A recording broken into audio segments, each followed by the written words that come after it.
Siguiendo con el tema de la planificación y los planes de acción necesarios para poder materializar nuestro proyecto de construcción, es importante definir el cómo vamos a ejecutar las partidas, si la vamos a hacer en forma directa o la vamos a subcontratar, todas o alguna parte. Definir la programación, fundamental. En esta programación seguramente vamos a definir las diferentes etapas, que como lo hemos visto en clases anteriores, cada etapa tiene diferentes partidas y dentro de esa etapa el ordenamiento de las partidas en función del proceso constructivo. ¿Cuál haremos antes? ¿Cuál haremos después? ¿Cuáles podrían ser paralelas? Y es importante también, fundamental diríamos, lo que es la programación financiera, dado que eso es un recurso fundamental para que la obra funcione. De lo contrario, nos resultaría inviable materializar el proyecto sin tener los recursos financieros. Decíamos que era necesario ver si la obra la íbamos a hacer en forma directa o si por estrategia íbamos a subcontratar una parte, la obra gruesa, o seguramente hacemos la obra gruesa y subcontratamos las instalaciones y las terminaciones. Eso ya va a depender de nuestro sistema de funcionamiento. Y algo súper importante, es necesario establecer dentro de la planificación los diferentes procedimientos de acción. Dentro de ello, cómo se compra, cómo se contrata gente, cómo se renta maquinaria, entre otras. Todas esas cosas hay que planificarlas. Adicionalmente, dentro de los planes de acción, ver los materiales, en qué momento se compra, quién compra, cuánto se compra, porque obviamente si vamos a comprar todos los materiales para la ejecución del contrato tendríamos que tener una tremenda bodega. Por lo tanto, vamos a irlos comprando por razones de espacio y por razones financieras, acorde a nuestras necesidades, y por supuesto que eso va a depender de la programación de las obras. La mano de obra, esta es una acción sumamente estratégica. La mano de obra es el sello de toda empresa, por lo tanto, hay que definir cómo se va a captar esa mano de obra. Es muy probable que si necesitamos mano de obra no calificada, y ustedes seguramente lo han visto en muchas obras, basta con poner un letrero en el portón de la obra que diga hay vacante y vamos a ingresar a la gente que necesitemos.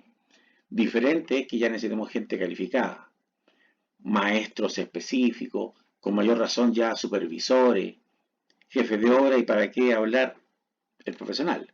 Ahí ya vamos a tener que hacer un proceso muy riguroso de reclutamiento, es decir, generar un ambiente para que la gente postule a la empresa.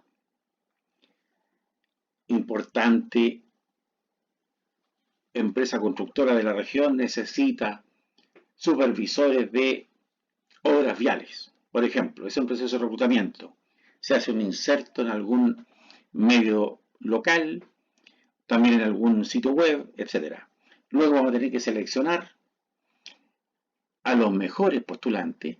Ahí tenemos que hacer diferentes pruebas de selección y mientras los tengamos funcionando, lo vamos a capacitar, lo vamos a desarrollar en los diferentes tópicos que nos interesan.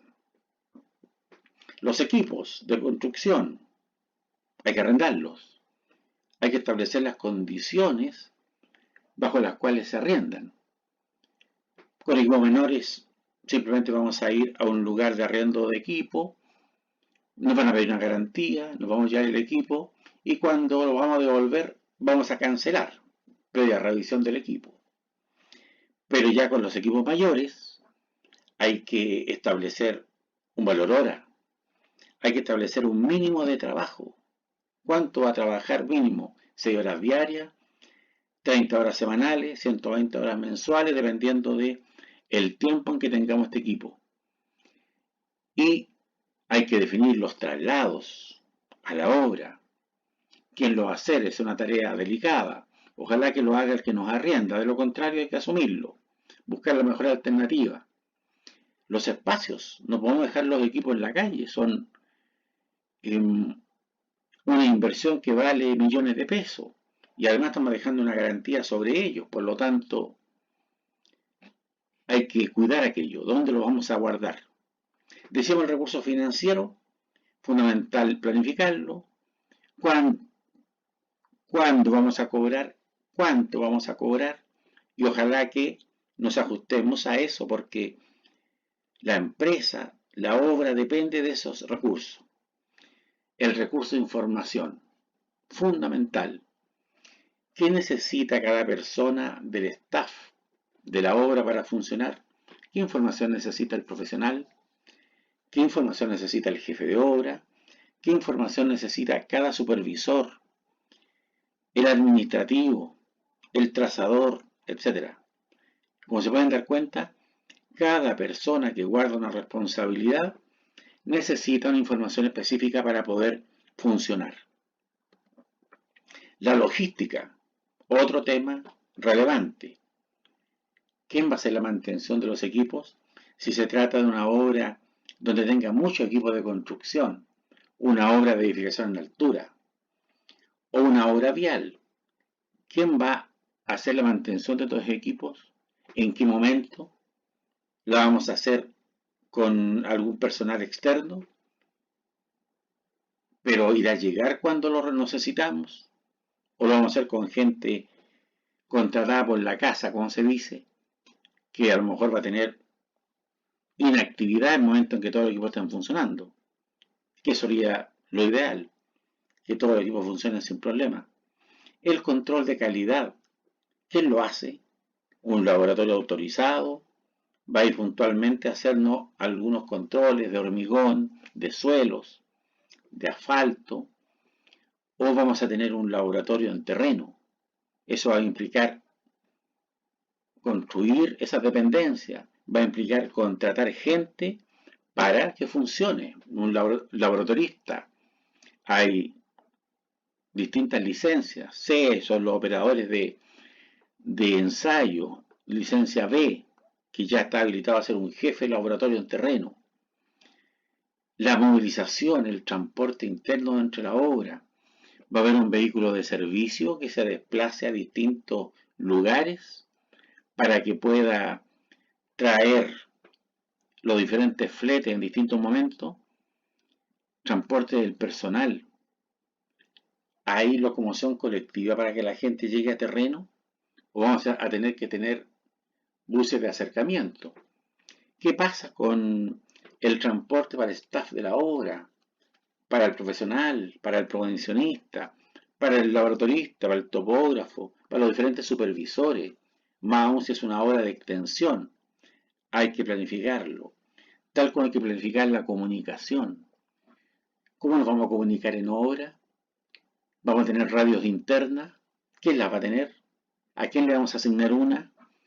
¿O vamos a tener equipos celulares? ¿A quién le vamos a dar equipo? Hay que planificar esos equipos, el cómo es su uso, de lo contrario podría ser una anarquía. Por último, la bodega. ¿Qué dimensión va a tener? ¿Dónde va a estar ubicada? Ahí es importante que los proveedores a veces nos apoyen con bodegaje de tal manera de no tener que tener una tremenda bodega y estar con los materiales expuestos a deterioro. Bueno, una vez que ya tenemos todas esas cosas planificadas, planes de acción, podemos empezar a trabajar. Y lo primero que vamos a hacer, una vez que tengamos el terreno limpio, va a ser el replanteo, trazado y niveles. El replanteo no es otra cosa que llevar el plano al terreno. Eso es replantear. cuando nosotros tomamos el plano y tenemos que llevarlo y marcarlo en terreno en el mismo lugar donde dice el plano, en el mismo emplazamiento. Y la forma también. Para eso vamos a tener que trazar en el terreno cada una de las dimensiones del plano.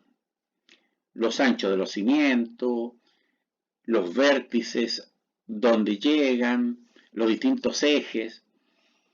Generalmente las obras van a contemplar unas niveletas. Idealmente, para poder trazar todos los ejes de una vivienda, tener un cierro, una barrera por todo el perímetro de la vivienda, que nos va a servir en una primera etapa para poder trazar, pero después posteriormente es muy probable que se nos dificulte para efectos de suministrar material y otras cosas por el estilo.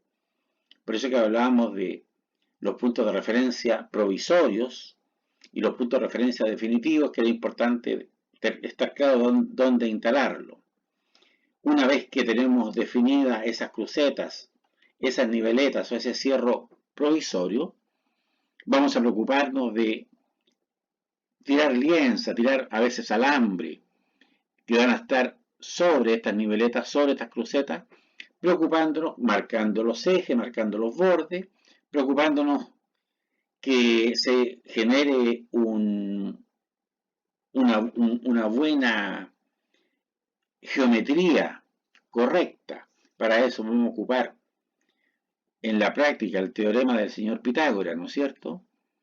El maestro quizás lo podría saber, o a lo mejor no lo sabe, pero ellos conocen la regla del 3-4-5, van a medir un cateto que mide 3 metros, van a medir otro que mide 4 y van a medir la hipotenusa que debe medir 5 y ahí van a cuadrar perfectamente cada ángulo de la construcción. Una vez que están lanzadas estas lienzas, vamos a proceder al tizado, con el objeto de poder decirle a la máquina cuál es el ancho de la excavación y poder empezar a trabajar. El otro dato que nos va a faltar, por supuesto, es la altura a la cual tenemos que llegar con la excavación. Por eso que hablamos de replanteo, trazado y nivelación. Replanteo, trazado y niveles. Y en función del punto de referencia que nos haya dejado el proyectista, nos va a decir el sello de fundación de la construcción está de este punto de referencia, que a lo mejor es la vereda, menos 1,50 m. Y nosotros, ya sea con algún método bastante artesanal, como es el nivel de manguera que se ve en la imagen, o con algún instrumental topográfico, vamos a determinar el punto en el cual estamos a menos 1,50 m de la cota de la vereda, si es que nos dejaron ahí el punto de referencia.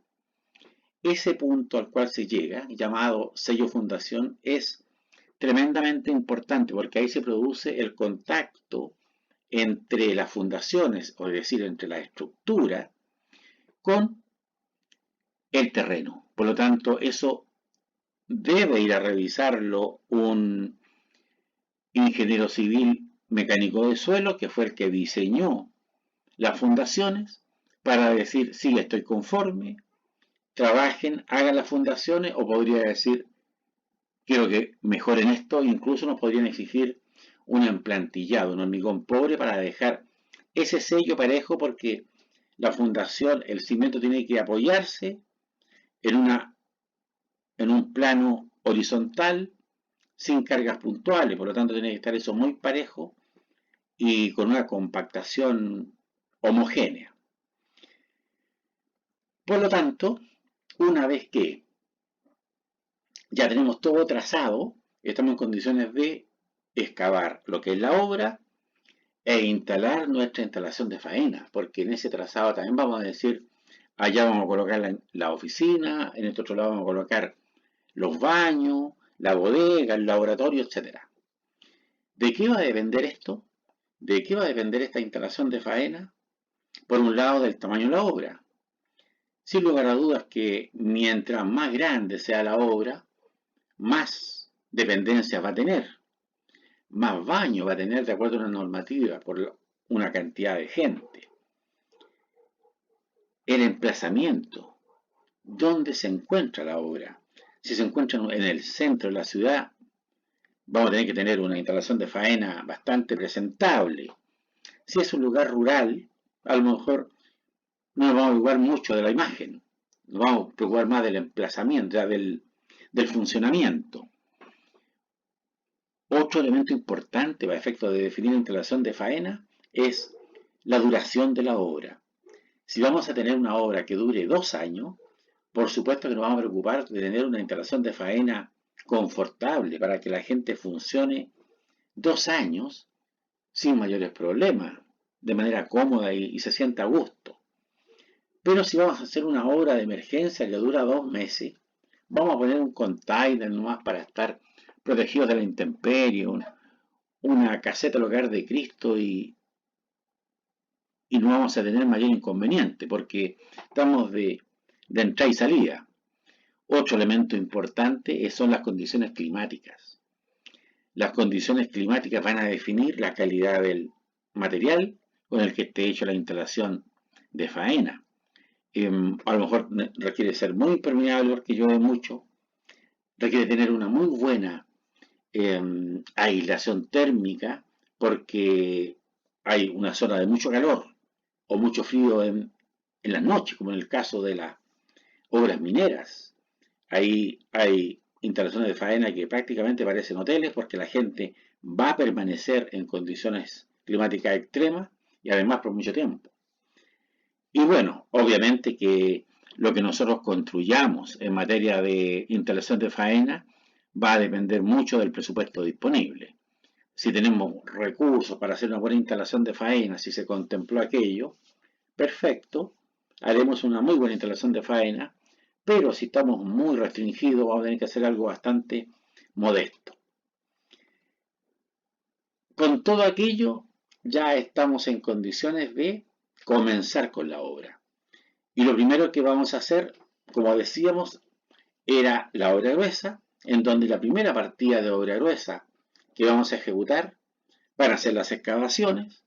Vamos a llegar al sello fundación del cual hablábamos y posteriormente vamos a comenzar con toda la obra gruesa, partiendo por los cimientos, sobrecimientos quizás, muros, pilares, todo lo que es el esqueleto de la obra, lo cual vamos a comenzar detallándolo en la clase siguiente.